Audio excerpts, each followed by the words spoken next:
The invitation arrived on a Tuesday afternoon, cream-colored cardstock with elegant gold lettering that caught the light as Maya turned it over in her hands.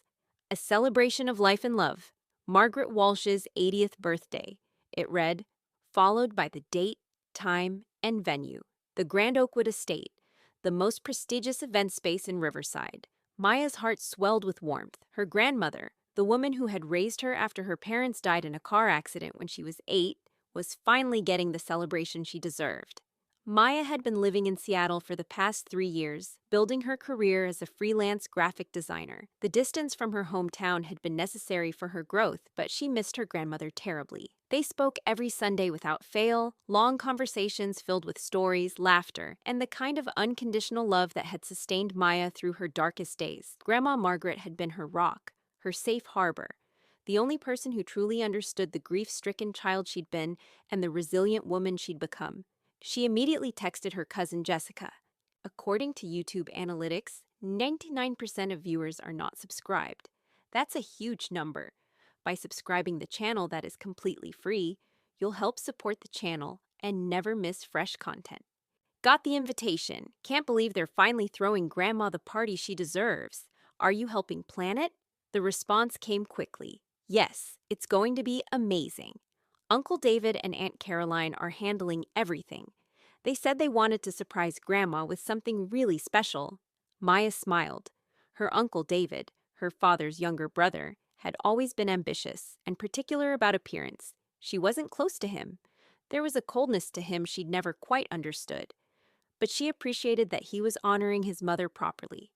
Aunt Caroline, his wife, was equally image-conscious, always dressed immaculately, and concerned with what others thought. Still, if they were putting effort into making Grandma Margaret's birthday special, Maya was grateful. Over the next month, Maya threw herself into preparing for the trip home. She worked extra hours to clear her schedule, bought a beautiful emerald green dress that reminded her of her grandmother's eyes, and commissioned a custom photo album that traced Margaret's life through carefully curated photographs and handwritten notes. Each page was a labor of love, designed with the same care Maya brought to her professional work. She even included recipes written in her grandmother's handwriting, stories about her resilience as a widow, raising 2 sons alone, and tributes from people whose lives Margaret had touched.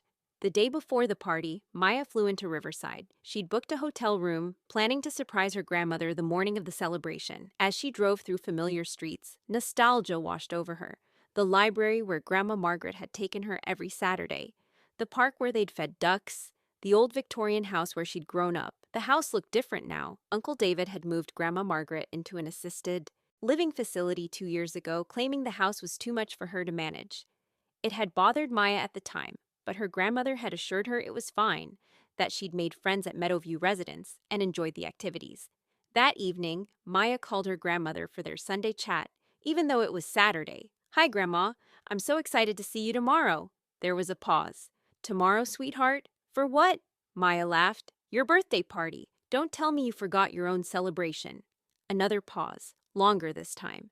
"Birthday party? Maya, honey, my birthday isn't until November. It's only September."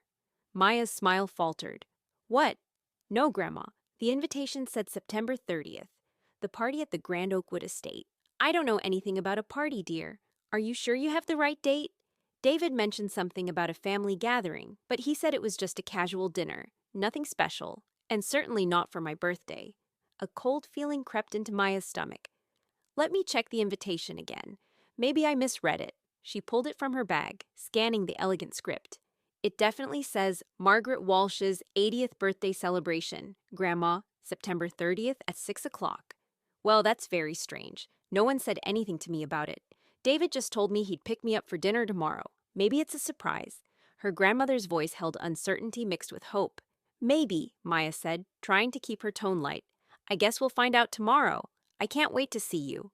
After hanging up, Maya stared at the invitation. Something felt off, but she couldn't pinpoint what. Maybe her uncle wanted it to be a surprise, which would explain why her grandmother wasn't informed. Still, throwing a surprise party for an 80-year-old seemed risky. What if the shock was too much? And why lie about it being a casual dinner? The next day, Maya arrived at the Grand Oakwood Estate an hour early. wanting to see the venue and perhaps help with any last-minute preparations. The estate was magnificent, with manicured gardens, a grand fountain, and a ballroom with crystal chandeliers. As she walked through the entrance, she was struck by the sheer scale of the event. This wasn't just a birthday party, it was a gala.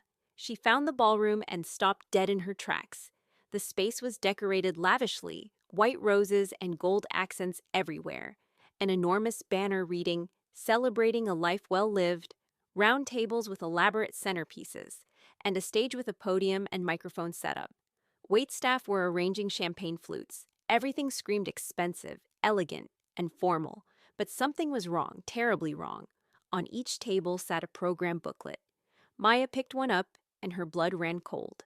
The cover read, "In loving memory, Margaret Walsh, Memorial Service and Estate Celebration."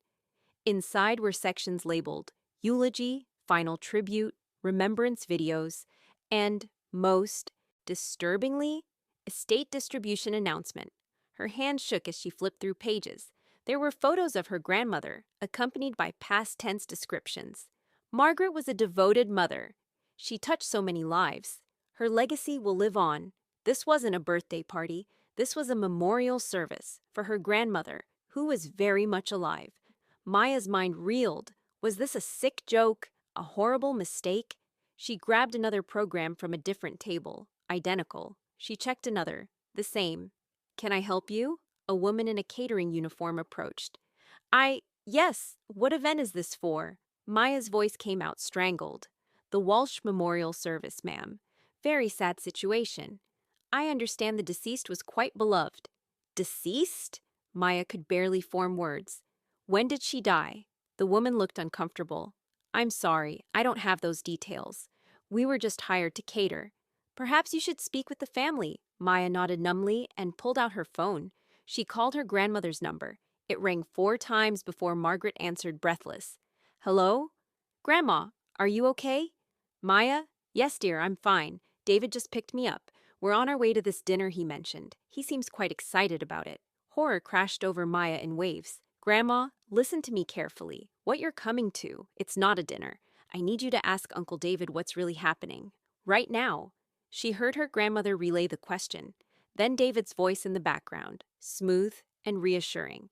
"Just a family celebration, Mother. Nothing to worry about." "Grandma, please tell him I'm already at the venue. Tell him I know." Another muffled conversation. Then her grandmother's voice grew concerned. "Maya, what's going on? You're scaring me." David's voice came on the line, sharp and cold. "Maya, what are you doing there? You weren't supposed to arrive until 6. What am I doing here? What are you doing, David? This is a memorial service for Grandma, who is alive." Silence stretched between them. When David spoke again, his voice had lost all pretense of warmth. "You need to leave. This doesn't concern you." "Doesn't concern me? You're holding a funeral for a living person.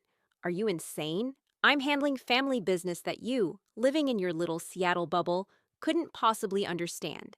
The estate needs to be settled. Mother's care is expensive, and this is the cleanest way." Maya's legs felt weak. The cleanest way to do what, exactly? To transition Mother's assets before she's completely incapacitated. Her memory is going, Maya. She's deteriorating. The doctors say she has maybe a year before she doesn't recognize any of us. This way, we can manage her estate properly, ensure she's taken care of, and avoid the mess of probate later. You're declaring her dead to steal her inheritance. I'm protecting family assets from being drained by medical care and nursing home costs. There's a difference. The house, her savings, the life insurance, it's all being wasted. This way, the family benefits, and Mother still gets care. Maya's stomach churned. "You can't be serious. This is fraud. It's criminal. It's practical, and everyone in the family is on board. Jessica, Aunt Helen, everyone. We all agreed this was the best solution. You're the only one who's being difficult." "Because I'm the only one who's not a sociopath. Grandma raised you. She sacrificed everything for you and Dad. And now it's time for those sacrifices to benefit the family properly. Look, Maya, you're young. You don't understand how expensive end-of-life care is. Mother could drain everything in a year or 2, and what would be left for the rest of us? This way, everyone wins. Everyone except Grandma. Mother will be fine. She'll continue at Meadowview. She'll never know the difference. She barely remembers what day it is anymore. Maya's mind raced. The invitation, the birthday party lie. You needed me here to make it look legitimate, didn't you? To have all the family present so no one would question it. You're Sarah's daughter. Your presence matters for appearances. People remember you were her favorite. But if you're going to cause problems, you can leave now. I'm not going anywhere, and I'm not letting you do this. David's voice turned icy. You have no power here, Maya. No legal standing. I have power of attorney. I have mother's legal authority. The paperwork is already filed. The insurance claims are already processing. You can make noise, but you can't stop this. The call ended. Maya stood in the ballroom, surrounded by flowers meant for a funeral, programs celebrating a death that hadn't happened, and the crushing weight of betrayal. Her uncle was attempting to legally erase her grandmother from existence while she was still alive, all to access her money faster. She looked at her phone. She could call the police, but would they believe her? David had power of attorney. He had legal authority over Margaret's affairs. He'd probably been careful to ensure everything looked legitimate on paper. The guests would arrive thinking they were attending a memorial service. By the time anyone realized the truth, the damage might be done. Maya's hands clenched into fists. She thought about her grandmother, who had worked 2 jobs to raise her sons alone after her husband died, who had taken in a devastated 8-year-old and loved her back to life, who had sacrificed her own dreams to ensure Maya could attend college. The woman who called every Sunday without fail, who remembered every important date, who sent cards with $5 bills for coffee well into Maya's adulthood.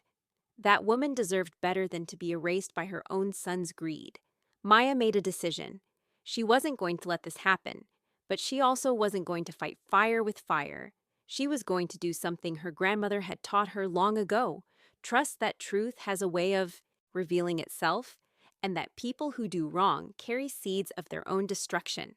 She left the ballroom and waited in the parking lot. 20 minutes later, David's black Mercedes pulled up. She watched as he helped Grandma Margaret out of the car. Her grandmother looked beautiful in a lilac dress, her white hair styled elegantly, a confused but hopeful expression on her face. Maya approached them. "Hi, Grandma." Margaret's face lit up. "Maya! Oh, sweetheart, you're here." They embraced, and Maya felt her grandmother's frail body against her own, felt the realness of her, the aliveness that David was trying to extinguish on paper. "I wouldn't miss your special day," Maya said, looking directly at David over her grandmother's shoulder. His jaw was tight, his eyes warning. "What's all this about, though?" Margaret asked, gesturing at the grand estate. David said it was just dinner. "Why don't we go find out together?" Maya took her grandmother's arm. David stepped forward. "Mother, maybe you'd be more comfortable waiting in the car for a few minutes while I check on some details." "I'm fine, David. Don't fuss." Margaret's voice held an edge Maya recognized. Her grandmother might be 80, but she wasn't anyone's fool. They walked into the venue together. As they entered the ballroom, Margaret stopped. She stared at the decorations, the programs, the memorial setup. Maya watched her grandmother's face transform from confusion to understanding to horror. "David," Margaret's voice was quiet but commanding. "What is this?" "Mother, let me explain." "What is this?" Not a question this time. David's composure cracked slightly. "It's a celebration of your life, a way to honor everything you've done." Margaret walked to the nearest table and picked up a program. Maya watched her read it, watched the color drain from her face. When she looked up, her eyes blazed with a fury Maya had never seen before. "You're burying me alive. Mother, that's not... You're holding my funeral while I'm standing here breathing." Her voice grew stronger. "This says, in loving memory. This says estate distribution. David, what have you done?" Guests were beginning to arrive. Cousin Jessica entered with her husband, saw the 3 of them, and froze. Aunt Helen came next, her face paling when she saw Margaret. None of them had expected the guest of honor to arrive at her own memorial service. "Grandma!" Jessica rushed forward. "What are you doing here?" "I live here, Jessica, in this town, in this world. Apparently, that's inconvenient for all of you." More family members arrived, along with friends, former colleagues of Margaret's, people from her church. The confusion was instantaneous. Someone who was supposed to be dead was standing in the middle of her own memorial service, and the dissonance was visible on every face. Maya watched it unfold with a strange detachment. She didn't need to do anything. The truth was revealing itself, exactly as she'd known it would. An elderly woman approached Margaret, tears streaming down her face. "Maggie, but they said the obituary in the paper." "What obituary?" Margaret's voice was sharp. The woman pulled out her phone, showing a screenshot. There it was, Margaret Walsh's obituary, published in the Riverside Chronicle 3 days ago. Beloved mother, grandmother, friend. Services to be held September the 30th. Margaret swayed, and Maya steadied her. "David," her grandmother said, her voice dangerously quiet. "You published my obituary." David's face had gone from pale to red. "I can explain everything. You published my obituary, you filed life insurance claims, you're distributing my estate while I'm alive." Each word was measured, controlled. But underneath, Maya heard the rage, the betrayal, the devastating hurt. A man in a suit pushed through the crowd. "Mrs. Walsh, I'm Robert Jennings, your insurance agent. I processed the death claim last week. You're alive." "Yes, Robert, I'm very much alive." His face went white. "Mr. Walsh assured me he had all the proper documentation. Death certificate, power of attorney, everything." "Death certificate?" Margaret looked at David. "You forged a death certificate." The room had gone completely silent. Every person there understood what they were witnessing. This wasn't a memorial service. This was a crime scene. David tried one last time. "Mother, you're not understanding the full picture. Your care costs—" "My care costs are my concern, David, not yours. You don't get to kill me off because it's financially convenient. I was trying to protect the family." "No?" Margaret's voice rang out clear and strong. "You were trying to rob me. Rob all of us. Did you think I wouldn't notice? Did you think I'm so far gone that I wouldn't realize I was still breathing?" Jessica stepped forward.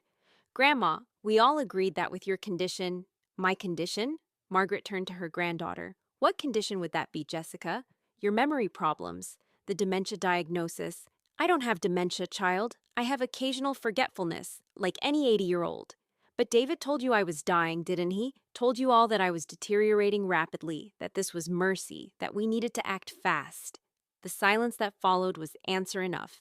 Maya watched her grandmother stand straighter, watched decades of strength and dignity flow back into her bearing. This was the woman who had survived the depression as a child, who had lost her husband young and rebuilt her life, who had faced every hardship with grace. She wasn't anyone's victim.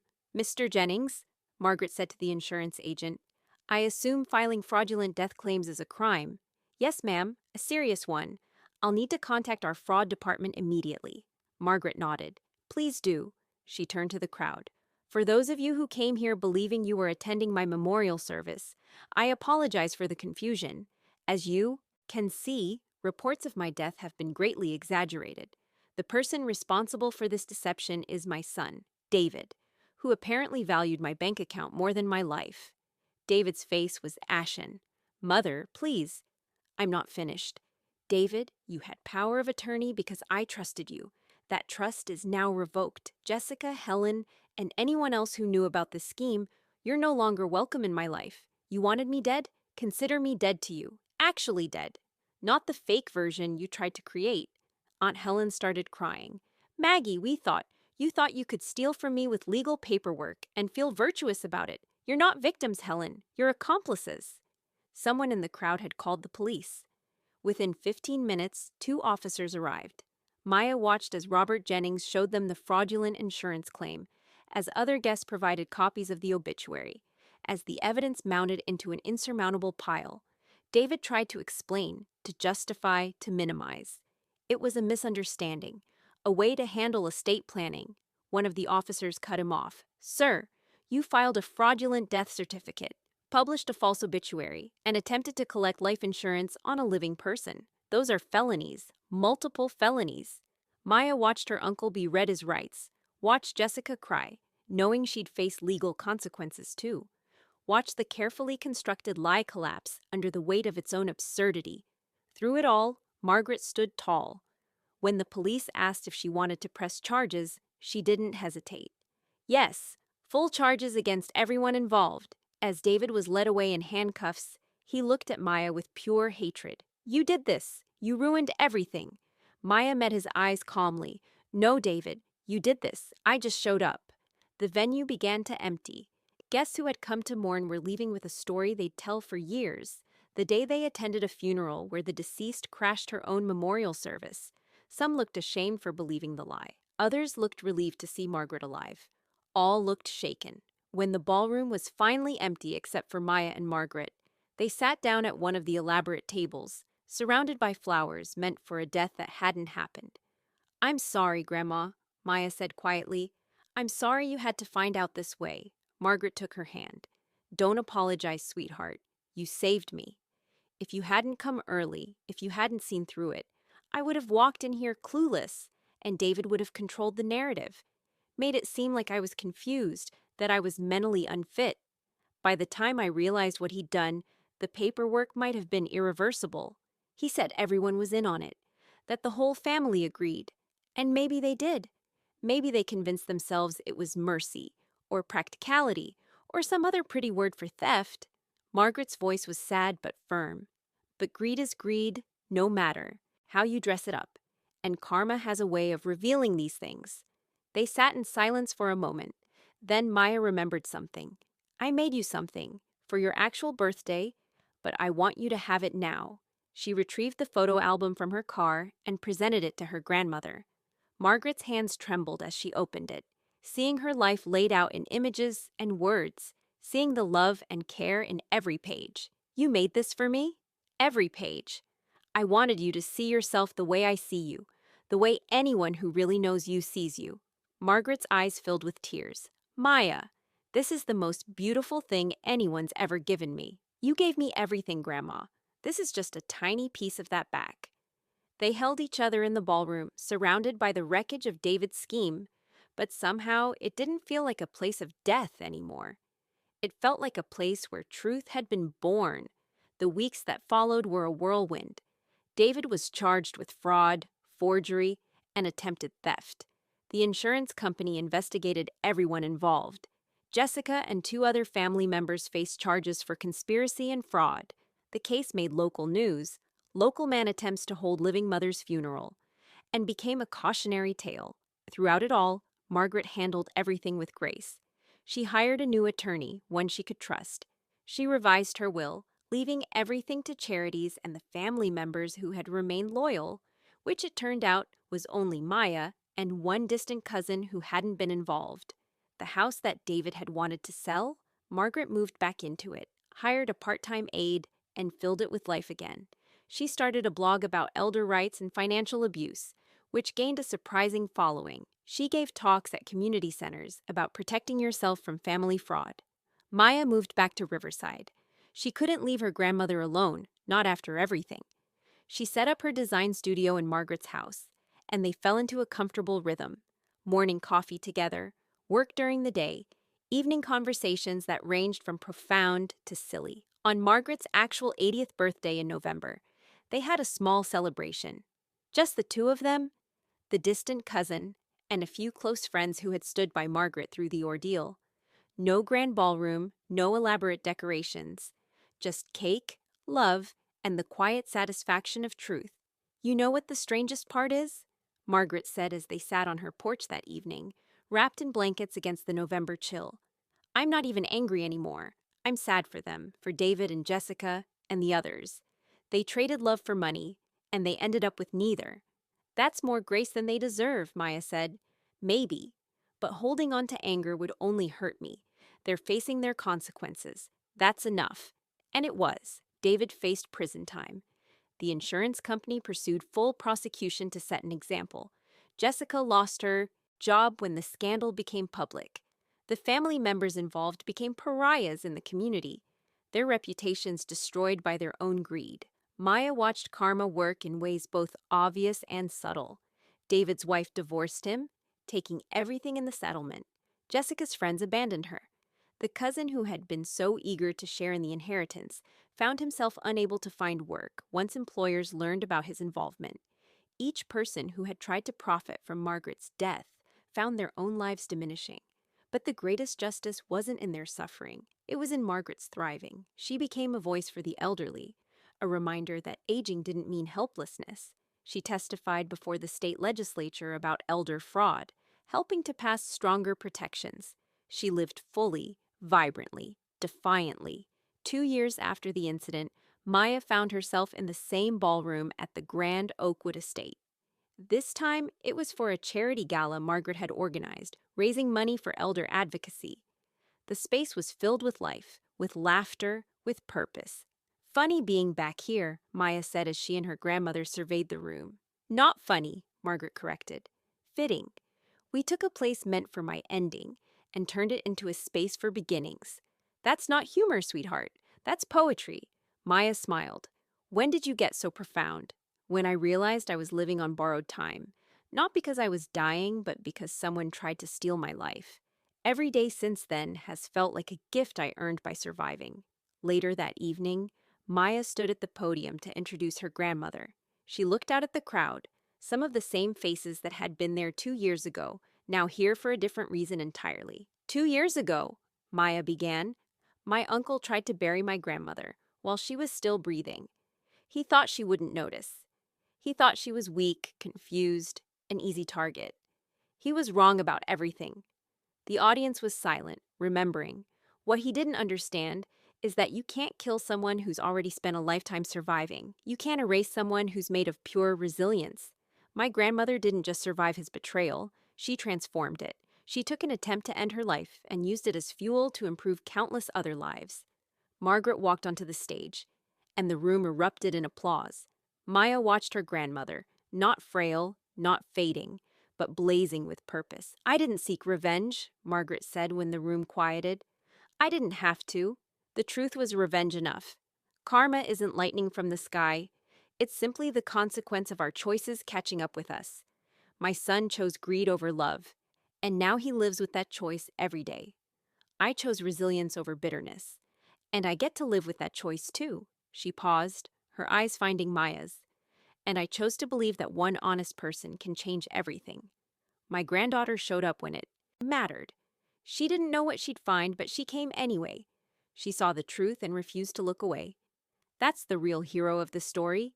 Not me surviving, but Maya having the courage to stand up when everyone else in our family sat down.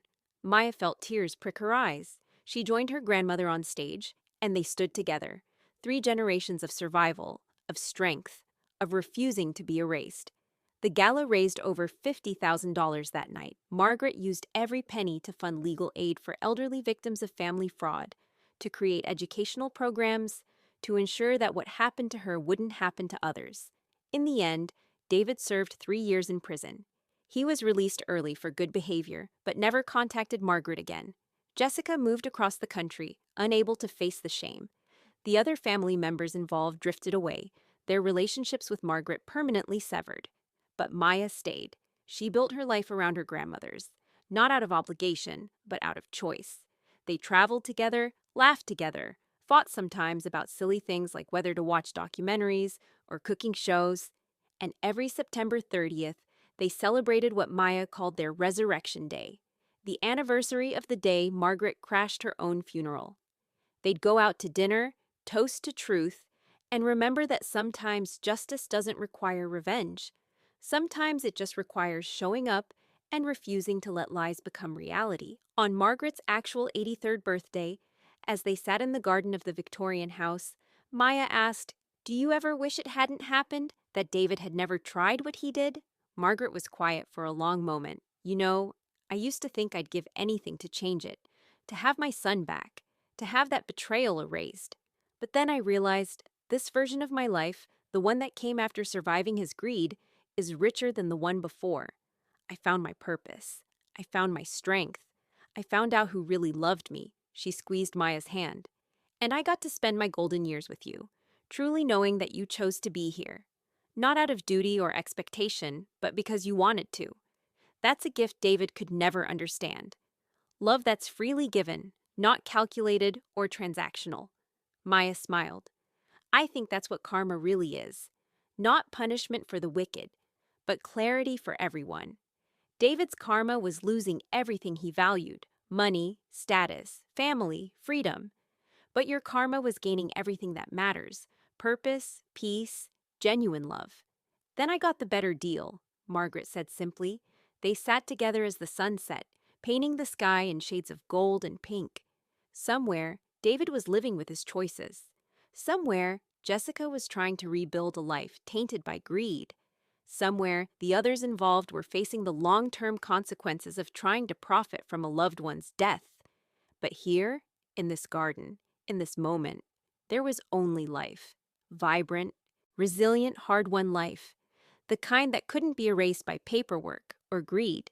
The kind that proved, day after day, that truth has a weight nothing false can match. Maya had thought she was coming home for a birthday party. Instead, she'd come home for a resurrection.